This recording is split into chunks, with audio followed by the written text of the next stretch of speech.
বিসমিল্লাহির রহমানির রহিম। আসসালামু আলাইকুম। আশা করি যে যেখানে আছেন সবাই অনেক অনেক ভালো আছেন। আজকে আপনাদের সাথে শেয়ার করব একদম ঘরোয়া পদ্ধতিতে ঘরোয়া মশলায় চিকেন রোস্টের রেসিপি, যার স্বাদ হবে একদম বিয়েবাড়ির মতো। তো আশা করি রেসিপিটি ভালো লাগবে। ভিডিওটি না টেনে শেষ পর্যন্ত দেখুন। তাহলে চলুন দেখে নেওয়া যাক এই রেসিপিটি আমি কিভাবে তৈরি করছি।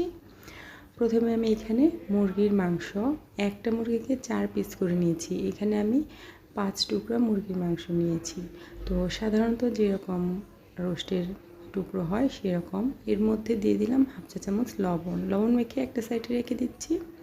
এখন এখানে আমি 1.25 কাপ দুধ নিয়েছি, গরুর তরল দুধ। এর মধ্যে 1 টেবিল চামচ লেবুর রস দিয়ে দিলাম, দিয়ে মিশিয়ে একটা সাইডে রেখে দিচ্ছি। এতে করে এটা টক দই তৈরি হয়ে যাবে।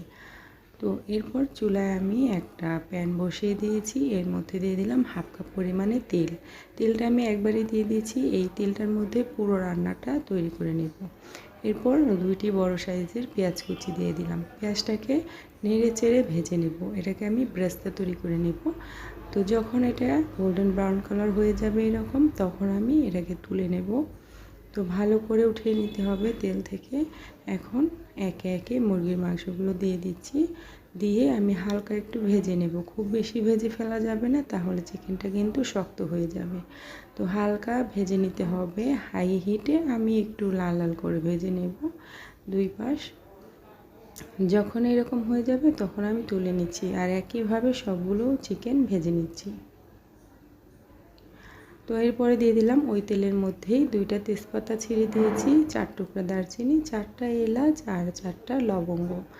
এরপর এর মধ্যে দিয়ে দিব পেঁয়াজ কুচি। এখানে আমি হাফ কাপ পরিমাণে পেঁয়াজ কুচি দিয়ে দিয়েছি। দিয়ে নেড়ে চেড়ে পেঁয়াজটাকে ভেজে নিতে হবে। খুব বেশি ভেজে ফেলবো না, হালকা বাদামি কালার হওয়া পর্যন্ত অপেক্ষা করব। যখন এরকম হালকা ব্রাউন কালার হয়ে যাবে তখন এর মধ্যে 3 টেবিল চামচ পরিমাণে পেঁয়াজ বাটা দিয়ে দিলাম, দিয়ে তেলের মধ্যে মিশিয়ে দিচ্ছি। এরপর দিয়ে দিব 2 টেবিল চামচ পরিমাণে আদা ও রসুন বাটা। আদা রসুনটা আমি একসাথে বেটে রেখেছি, সেজন্য 2 টেবিল চামচ দিয়ে দিয়েছি। আপনি যদি আলাদা আলাদা দেন তাহলে 1 টেবিল চামচ আদা বাটা, 1 টেবিল চামচ রসুন বাটা। এর মধ্যে দিলাম 1 চা চামচ ধনে বাটা, 1 চা চামচ জিরা বাটা, 1 চা চামচ গরম মশলা বাটা। গরম মশলার মধ্যে আছে দারচিনি, এলাচ, গোলমরিচ আর জায়ফল, জয়ত্রী। আপনি চাইলে গুঁড়া মশলা এখানে ব্যবহার করতে পারেন, তবে বাটা মশলার অ্যারোমাটা অনেকটা ভালো আসে। তো এরপর দিয়ে দিলাম হাফ চা চামচ লাল মরিচের গুঁড়া, তবে ঝালটা নিজেদের পছন্দ অনুযায়ী দিয়ে দেবেন। লবণ দিয়ে দিলাম সামান্য একটু, যেহেতু আমি চিকেনের মধ্যে লবণ ব্যবহার করেছিলাম সেই জন্য। তো নেড়ে চেড়ে খুব ভালো করে কষিয়ে নিতে হবে মশলাটাকে মিডিয়াম আঁচে। তো মশলাটা যত ভালো কষানো হবে এই চিকেনের রোস্টে কিন্তু ততটাই ভালো আসবে টেস্টটা। এর মধ্যে দিয়ে দিলাম 2 টেবিল চামচ টমেটো সস, দিয়ে এখন এর মধ্যে অল্প একটু দুধ দিয়ে দিচ্ছি, দিয়ে নেড়ে চেড়ে এটাকে কষিয়ে নিব মশলাটাকে। আপনি চাইলে এখানে পানি ব্যবহার করতে পারেন দুধের পরিবর্তে, তবে এখানে যেহেতু আমি স্পেশাল কোনো মশলা ব্যবহার করব না, তাই একটু দুধ দিয়ে রান্নাটা করছি। এখানে আমি কোনো পানি ব্যবহার করব না।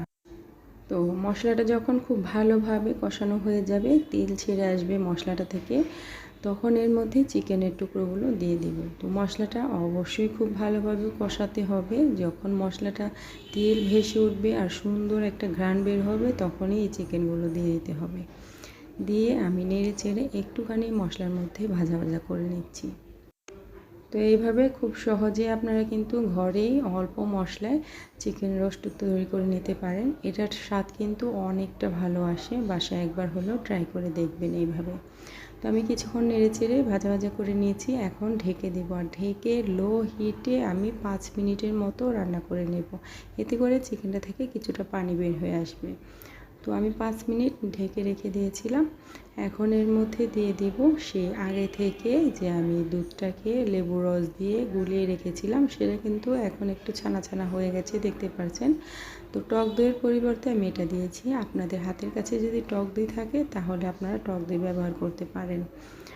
তো এরপরে আমি নেড়ে চেড়ে খুব ভালোভাবে মিশিয়ে দিচ্ছি। মিশিয়ে দেওয়ার পরে এখন এটাকে রান্না করে নেব ঢেকে 5 মিনিটের মতো। তো 5 মিনিট পর ফিরে এলাম, আর চুলার আঁচটা কিন্তু আমার মিডিয়ামে আছে। তো এখন এর মধ্যে 4টা কাঁচামরিচ আমি মাথাটা একটু ভেঙে দিয়েছি, আর হাফ চা চামচ চিনি দিয়ে দিচ্ছি। চিনিটা অবশ্যই ব্যবহার করবেন, এতে করে রোস্টের স্বাদটা ভালো আসে। তো এই কাঁচামরিচটা দেওয়ার কারণে কিন্তু এতে ঝাল হবে না, কিন্তু খুব সুন্দর একটা ঘ্রাণ বের হবে। তো এখন নেড়ে চেড়ে মিশিয়ে দিচ্ছি। তো এটাকে আবারও রান্না করে নেব। তো যতক্ষণ না চিকেনটা পুরোপুরি সেদ্ধ হয়ে যায় আর গ্রেভিটাও পছন্দ অনুযায়ী হয়ে আসে। তো ঢাকনা দিয়ে দিচ্ছি, আর চুলার আঁচটাকে একদম মিডিয়াম টু লোতে রেখে দেব। তো আমি রান্না করে নিয়েছি, দেখতেই পাচ্ছেন চিকেনটা অনেকটা মাখা মাখা হয়ে এসেছে, আর চিকেনটা কিন্তু সেদ্ধ হয়ে এসেছে। চিকেনটা সেদ্ধ হয়েছে কিনা বোঝার উপায় হচ্ছে চিকেনের যে রানের অংশটা আছে সেখান থেকে মাংসটা কিন্তু একটু সরে সরে আসবে, দেখতে পাচ্ছেন। তো যখন এরকম তেল ছেড়ে আসবে আর এটা পছন্দ অনুযায়ী গ্রেভি হয়ে যাবে, তখন এর মধ্যে 1 চা চামচ কেওড়া জল দিয়ে দিলাম। এতে করে বিয়েবাড়ির একটা সুন্দর শাহি ফ্লেভার আসবে। তবে আপনি চাইলে এটা নাও দিতে পারেন, কোনো সমস্যা নেই। এখন এর মধ্যে দিয়ে দিব সেই ভেজে রাখা পেঁয়াজ, দিয়ে ঢাকনা দিয়ে ঢেকে দিচ্ছি, আর চুলার আঁচটাকে বন্ধ করে 5 থেকে 7 মিনিট দমে রেখে দেব। এখন আমি চুলা থেকে নামিয়ে এটাকে পরিবেশন করে নিয়েছি, আর দেখতেই পারছেন এটা কতটা লোভনীয় হয়েছে। এটা কিন্তু ভীষণ মজার, বাসায় ট্রাই করে দেখবেন। আমার রেসিপি ভালো লাগলে অবশ্যই ভিডিওটিতে একটি লাইক দিয়ে দেবেন, আর চ্যানেলটিকে সাবস্ক্রাইব করে সাথে থাকবেন। আজকের মতো এখানে বিদায় নিয়ে নিচ্ছি, ফিরে আসবো নতুন কোনো রেসিপি নিয়ে। সেই পর্যন্ত সবাই ভালো থাকবেন, সুস্থ থাকবেন। এতক্ষণ সাথে থাকার জন্য অসংখ্য ধন্যবাদ। আল্লাহ হাফিজ।